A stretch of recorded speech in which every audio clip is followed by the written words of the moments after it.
What's up, everybody? Welcome to a new edition of Touchdown Texas. I'm your host, Shiva Patel, and my co host here, Nick Rodriguez. It's game week, ladies and gentlemen. We finally made it. 3 more days until Texas and Ohio State. Feeling the buzz. How you doing, Nick? Man, we're only just a few days away, like 3 days away. So I'm extremely pumped, ready to talk about the game here and get into it. But yes, it's been a long off season and ready to talk some football for sure. For sure. And this week we have a very special guest, Cory Mose. He works for KVUE in Austin, covering Austin sports, including the Longhorns. He is going to be breaking down the game for us, and as we get closer to Texas, Ohio State, and let's bring him on.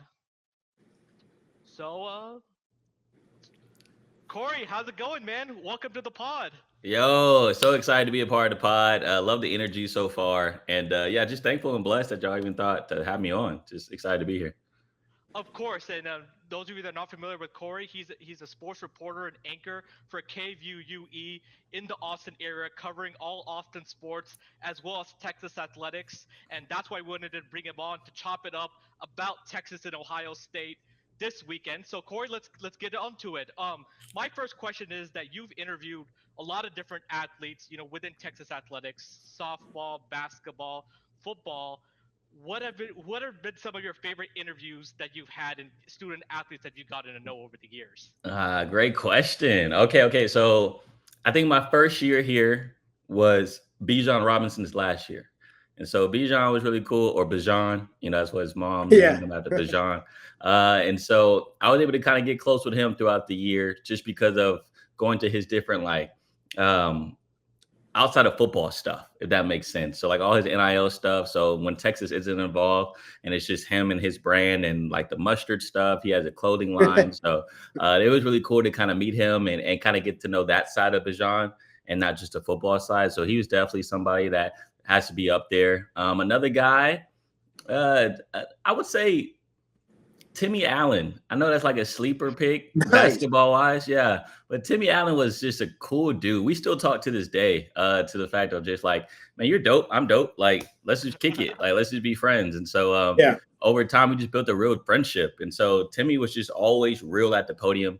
He never lied. He never tried to do a little PR answer. He was just transparent throughout the whole time. And so I really appreciate that with Timmy. And so those two guys really stick out to mind. I think on this year's team right now, DeAndre Moore Jr. for sure. He's a great soundbite anytime he talks. And Colin Simmons, you just never know with him. He's like a wild card. Like you don't know if he's gonna say something crazy or he's gonna give you a one-word answer. Like he's all over the place. But I'm just glad that they bring him to the podium. I was worried that they may take him away because sometimes with Texas they try to hide guys that aren't really that good in front of the camera. Not saying Colin's not, but it's just the unknown with Colin. Texas, they try to keep everything controlled, and he's someone that you just don't control. So yeah, I like Colin Simmons as well. Oh, for sure. So just to ask you a question about the game. So you've been attending, training camp practices, going to all the media availabilities, especially this week, with Arch Manning, Sark, Colin Simmons. And this seems to be a confident vibe with this Texas team going into Ohio State. Where do you think that confidence is coming from? And do you think they'll be able to translate that onto the field on Saturday? Yeah, I think the confidence just come from practice and years past. I mean, let's be real here. Texas is the only team to have back-to-back semifinal appearances in the college football playoff in the country. And so like off the rip, that should say something. Texas is also the only team to have three All-Americans, preseason All-Americans, on the defensive side of the ball at every level. And so with that being said, they're also the only team that has a returning 1,000-yard rusher in the SEC in Travion Wisner, and you add on C.J. Baxter, who was the starter as a true freshman. And so, yeah, it's just a lot of things that, of course, are unknowns for Texas, like the offensive line, like the wide receiver room. But the knowns for Texas are pretty good knowns. Like yeah, the defense is, we know it's going to be pretty good. And so not just pretty good, arguably probably the best in the country. And so I think going to a matchup against a team that lost their starting quarterback, lost their wide receiver number two, lost both their running backs, lost two of their starters on the offensive line.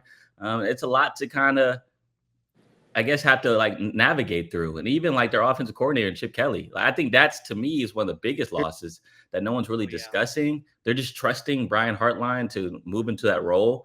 But it's one thing to be a wide receivers coach. It's another thing to be a play caller. And so I don't know how they're going to do that between him and Ryan Day. Is Ryan Day going to call the plays or not? I haven't been tapped into OSU availabilities to know that. But I will say if it is Brian Hartline, that's a big step. And for that to be against the number one team in the country, that's going to be tough. For sure. Go ahead, Nick. Yeah, I mean, just along those lines, I know Sark was talking about it before as, yes, obviously this is how Texas ended their season last year. Now we're playing them to start the year this year. But he was saying there's so many different elements, like you mentioned with the coordinators, the quarterbacks are different. So it's a completely different game, really, from just a few months ago. What are some, you mentioned a couple, but what are some key pieces into whoever wins this game on Saturday on either side of the ball? Yeah, I think for sure it's going to be the defense with trying to contain Sand, right? I think PK is probably like salivating. Pete Kwiatkowski, if you don't know who PK is, defensive coordinator for Texas, trying to mix up disguises and do things for a true sophomore quarterback. I mean, I'm sure he is so excited to use his chess pieces around, because also the thing with this defense, it has so many different chess pieces that can be in different spots. So a guy like Trey Moore comes to mind, where he just moved into the outside linebacker role or off-ball linebacker is what they call it, from the defensive end position. And so now you have a guy who can still rush the passer at a high level. So when do you put him on the line? When do you have him blitz? That's the question. Same thing with Brad Spence. Kind of did the opposite. Brad was the linebacker when he transferred from Arkansas. Now he's on the edge room. And so you can also move him back into coverage because he has that type of experience. Another guy is Anthony Hill Jr. He rushed a lot his freshman year. Yeah. And now last year, he was able to adapt and grow his game to be a true linebacker. But don't forget, he still can rush. And so, like, the way PK uses all these different guys is going to be so exciting to see, especially against a true sophomore in Julian Sand. I think the other thing, the other key factor would have to be, of course, Arch Manning. Like, the way these guys talk about Arch is something that I hate to compare the two, but they just didn't do that with Quinn. Like, they just didn't talk about Quinn the way they're talking about Arch. I know I asked Michael Tapp a question this week just about how the defense is going to be kind of like the pride of the program this year. And the coaches are putting a lot of faith in their defense. And so what was it like for him to kind of hear the coaches say, hey, this game is going to be lean on the defensive side of the ball? And he answered by saying, like, yeah, it feels good, of course, to know the coaches trust us on our side of the ball, but I trust Arch on the other side. He basically said, like, I trust the offense. You know, I go against these guys every day. And yes, we are the kind of like a talk of the Texas being a strength is the defense. But he said offensively, I know if we give up a couple touchdowns, I'm not worried about what Arch can do on the offensive side of the ball. This is Taft saying this. And so, like, for him to say that out loud, I think, you know, they don't just say stuff just to say stuff.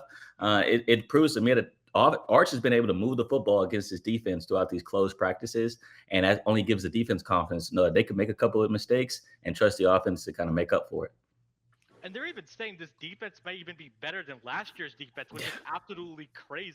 Which is crazy. Last year, statistically, they were like in passing yards, rushing yards. Like Ohio State only had 85 rushing yards with Quinshon Judkins and Travion Henderson last year.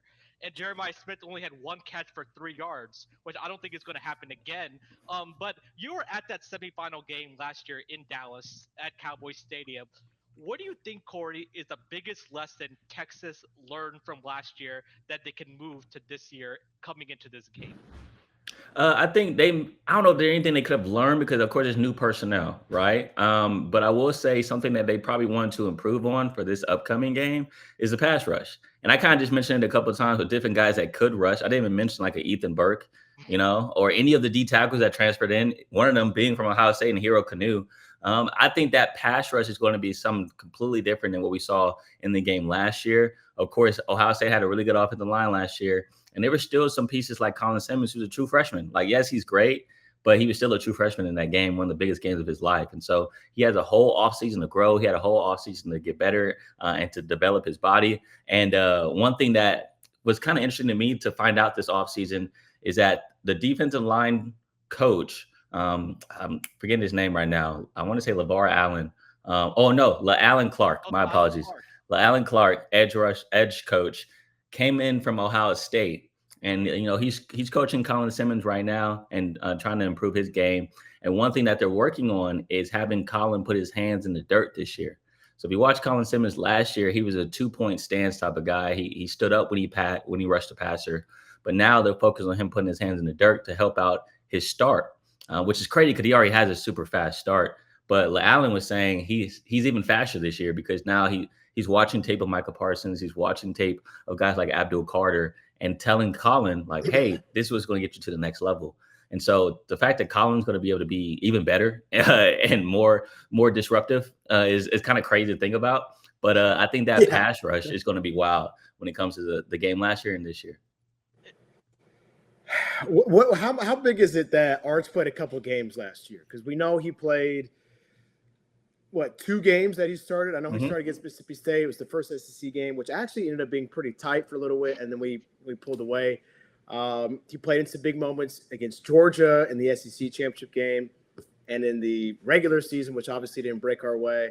And then he had some moments against A&M. How much does playing in those little moments and then starting a couple games because Quinn was hurt help him in his maturity and his process now being the guy against Ohio State week 1? Yeah, Sark mentioned that this week in the presser. He mentioned how, Arch isn't just a guy we're throwing out there. Like Arch came in Kyle Field, and scored a touchdown, by the way, against A&M. He came on. Touchdown, yeah. I know it was a crazy play, by the way. Crazy play. Crazy. Just ran it. Yeah, dude. Yeah. Boy, did the slat. Yeah. I loved it. But yeah, so he came into these hostile environments. Even in the Cotton Bowl, he played in the Cotton Bowl, and he played in the game against Georgia. And so these high-profile games, Arch has kind of had that experience in. He didn't just come in to garbage time, like Julian's saying. Like he had a couple appearances, last year, but the game was already over. Arch came into the game when things are still heated, and he also started a couple games, right? And I think the biggest thing with those starts is that Arch was able to just play ball. He wasn't protected. Sark didn't have a game plan that kind of kept it vanilla. He let Arch sling it. He had over 300 yards against Mississippi State. He had some interceptions, which are learning tools. And so Arch has now experienced those things and knows what he can and can't push the limits of, but also just learning the feel of the speed of football at this level, I think was big for Arch to kind of get a taste of. And now he kind of, to me, he's ready. When we talk to Arch, the whole theme is just like, I'm just ready to get out there. Like, everyone keeps talking about me. Everyone keeps saying these things about who I am. It's like, how you going to tell me who I am as a quarterback?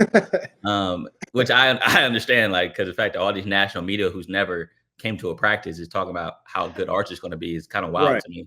Right. But Arch is just ready to just kind of prove everybody right or wrong. He's just ready to go out there and ball. And I think that confidence with his teammates around him says a lot. But also I think Arch's personal confidence is big for him as well. Definitely. He had a great quote that said that Texas doesn't have the X on their back.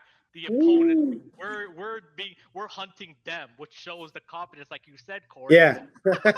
Got the red dot on it. Exactly. So speaking of Arch, the offensive line coming into this year was a little bit of a concern after losing Kelvin Banks, a top 10 pick. And now, DJ Campbell is the only returning starting offensive lineman, even though we know Trevor Gooseby is very talented, having filled in at against Texas A&M and Georgia in the SEC championship game. What are your concerns about the offensive line, Cory? And do you think they'll be able to block and give Arch Manning time against Ohio State? Do I think they will be able to? Yes. The reason why is because of who's coaching them. I think that's one thing about this Texas program is the reason why they've been able to be so consistently good is that the retention, not just in the locker room, but the retention in the coaching staff. Mm-hmm. For Sark, for PK, for Jeff Banks, and the guy I'm about to mention, Kyle Flood, for them to all stick around and stick with each other for the past 4 years is huge. It's huge because you don't see that around the country. When you have OCs and you have DCs going in and out like a revolving door, it messes up the chemistry throughout the coaching staff, which then trickles down to the players. But all the players will tell you, with all the coordinators staying over all of Sark's tenure, it's been a real big help for this squad. And, when it comes to Kyle Flood, to me, he's the best offensive line coach in the country. If you just look at his track record, the dudes that he's put in the league, not just at Texas, but even dating back to his time at Alabama, he just puts dudes in the league like it's a factory. And, you only do that with development. And so, yes, they lost a lot of starters 4 to 5, but you mentioned Cole Hudson. Cole started his true freshman year, and so he had experience. You mentioned Trevor Gooseby, not just coming in for Kelvin, but coming in against Georgia. Right. coming In a in big against moment. bro Right. Texas A&M. And Right. so these are big time moments where he played really well. Like he Right. didn't Right. just He like He held was. come up. in. Yeah, He for held sure. up. He held up. So Right. now that's 3 starters right now. So now if we're talking about line for line, there's 2 questions, right? The right tackle and the left guard. Well, offensive or not offensive. Ohio State also has questions on their offensive line with 2 positions. And so, yes, there may be some questions with Texas, but if you really look at it, how many questions are there really, compared to the Buckeyes? And the right tackle position is a question, yes, per se. But for me, I know Brandon Baker. I've watched him work out this offseason, and I've been able to talk to him and get to know him. He's been waiting for this moment. He's been prepared. I've talked to him, and he just mentioned, like, yeah, I've been waiting the past 2 years for this, right? Like, and Kyle Flood has me ready. And this is before he won the battle. And so I just think a guy like Brandon, who's a 5-star recruit, there's a reason why he was 5 stars, So it's his time. It's his time to come up. And yeah, I just trust Kyle Flood, and I think Arch will be protected. But if he's not, he can run. He can run. So yeah, that's the difference between Quinn and Arch. Like Arch can run. Right. So if things break down, he'll handle it himself. Well, Shivam and I gave our predictions last week about. We went through the whole schedule and the whole gamut. Can you give us who you're thinking about winning this game? It feels like you favor Texas pretty well in a lot of key matchups. I think really how we match up against them with wide receivers and corners, and then our wide receivers and their corners is huge. I would love for Ryan Wingo to pop off a little bit in this one if he has some opportunities. But what do you think happens at the end of the game? Who is winning? And why, and who's walking away with bragging rights? I'm not gonna lie, this whole last like 2 or 3 months, bro, I've been on TikTok, I know. I've been on Instagram, So Twitter. Well, yeah, but like, it's the game. I'm sticking with the same thing I've been saying for the past 2 months, right? I have the same vibe as I did with Michigan last year. And Michigan last year, I was not worried. Going into that game, I just wasn't worried. I think with the new starting quarterback with Michigan had in Davis, of course they lost a lot of pieces too after their national championship, the draft. It just has the same vibe to me. I've been arguing that Florida at the Swamp is going to be a tougher matchup, assuming DJ Lagway is healthy. That's the problem. Than Ohio State. Like, I really don't think that this matchup is going to be that difficult for Texas, just because I don't see Ohio State scoring. Like, I just don't. I don't know how they're going to. Maybe the new running backs are good. I know Jeremiah Smith is Jeremiah Smith, but when you have 2 NFL running backs and you have a first round wide receiver the opposite side of you, that helps out a lot. That helps out a lot if you're Jeremiah Smith.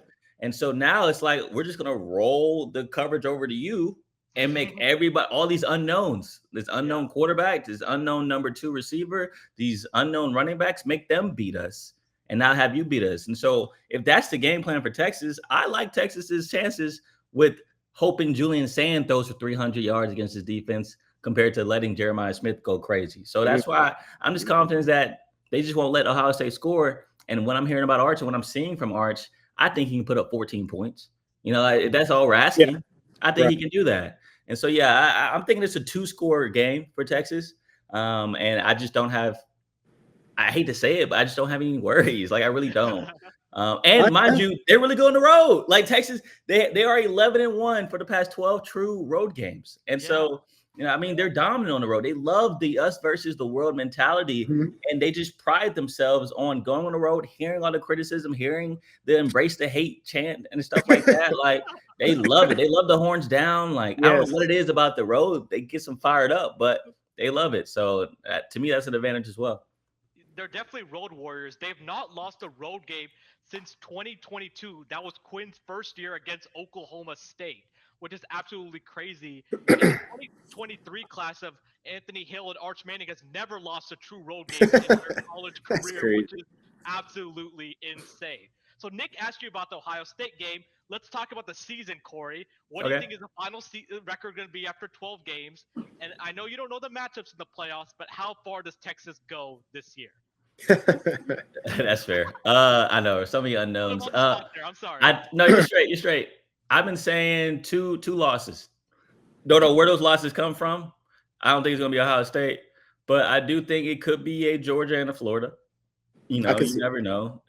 I am a real big, not believer, but I like what OU did this offseason. I really do. I like John Mateer a lot. It seems like Washington State just continues to produce quarterbacks, and they just get plucked. I just feel like, dating back to Gardner Minshew, right? Right. And then, Cam last year. And so, I just feel like Washington State, they produce really good quarterbacks. And him going to Oklahoma, including Jaden Ott as well from California, arguably the best running back from the transfer portal, they're going to have a little bit more firepower. Now, can the wide receiver stay healthy? That's the question. Is the defense any good? You would hope, because Venables is a defensive-minded head coach, and that's what he gets paid for. He may not get paid for long, though, after this season. Well, depending on what that buyout looking like. But, yeah, with the Red River, you never know. Because I was at that game 2 years ago. Or was that 3 years ago? No, 2 years ago, they beat them like 49-0, I believe. 3 years ago is that game with – no, 2 years ago, because Dylan Gabriel was quarterback. 49 was 3 years ago. 2 years ago was Dylan Gabriel. 3 years. So I was at that game. I shot that game. I was on the field. And just to watch Dylan Gabriel go down the field on that last drive and win that game, coming into the game, didn't think that they really had a shot. But it's Red River, and you never know what's going to happen. And so I think Oklahoma has talent this year. And that could be a game where it's like, we're in a pickle. Why is it a 7-point game with 2 minutes left? I could definitely see that happening. So I think Texas loses 2 games. Don't know where those 2 games come from. I think they make it to the SEC championship. I assume they win the SEC championship this year, but then they lose the title game. That's what I'm going to push back at. Okay. I think me and Nick have disagreed who they're going to play for the SEC championship game. So who do you think is going to be that team that Texas faces off against in Atlanta? I really want it to be Georgia. I really do. That's what I want. Yeah. I really want it to be Georgia. Do I trust Gunnar Stockton? I don't know. I don't know if I do or not. I think it's going to be Bama. I think Bama is going to be the team. I like Bama a lot. I got to see Ty Simpson at Manning Passing Academy this summer. He looked the part. Of course, all the quarterbacks are there. Cade Klubnik, Arch, Garrett Nussmeier, which I don't believe in LSU at all. But Ty looked like he could be with the big boys. And so pairing him with Kalen DeBoer, knowing he's been in that system for the past couple of years, waiting his turn, I like Alabama. And let's not forget, they also got a bad boy receiver as well. Yeah, exactly. Yeah, I like Alabama. I more so like DeBoer a lot too. This is playing a big factor in my decision too. I like DeBoer as a coach. And I think he kind of got the short end of the stick last year with the way they kind of finished the season. But like the fact that he just came in, a lot of people left. Yeah. And he was able to still get 9 wins last year. Mm-hmm. I mean, I like DeBoer. So yeah, I think Alabama and Texas will be the SEC championship. That will be definitely a great championship game. Very excited again for this season. Thank you so much, Cory, for coming on and giving your thoughts about this Texas season. He is very great content. But tell the people where to find you, Cory. Yeah, man, I got a dope name because I don't have to put any numbers after my username because I'm just Cory Mose.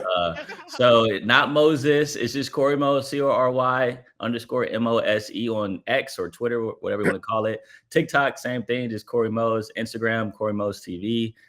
Facebook, same thing. So just type in Cory Mose and you got me. It's as simple as that. Well, thank you so much again, Cory. Yeah, thank you. Yep. Yeah, anytime. Anytime. Let me know. I'll hop on. Y'all are dope. Yep. Go check out his content. Thank you, Cory.